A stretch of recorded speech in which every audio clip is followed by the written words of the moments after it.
ఎవడు ఎంత పాపం చేశాడో ఆ పాపానికి తగిన దుఃఖాన్ని జీవుడు మళ్ళీ వేరొక జన్మలలో అనుభవించవలసిందే. అది వేరొకరు పంచుకోరు.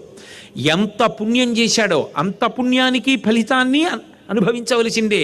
తదేవ ఫలమన్వేతి ధర్మస్య ధర్మనాశన ప్రాప్తం ధర్మఫలం తావద్భవతానత్ర సంశయ అంటారు హనుమ సుందరకాండలో. చేసిన పుణ్యానికి జీవుడు అనుభవించాలి, చేసిన పాపానికి జీవుడు అనుభవించాలి. దానికోసం శరీరాలు మారుతూ ఉంటాడు.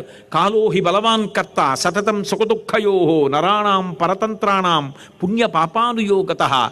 కాలం అనేటటువంటిది పరమ బలవత్తరమైనటువంటి స్వరూపం. కాలంలోనే జీవులు చేసుకున్నటువంటి పాపపుణ్యాలకి అనుగుణంగా సుఖాన్ని దుఃఖాన్ని పరమాత్మ ఇస్తూ వెళ్ళిపోతూ ఉంటారు.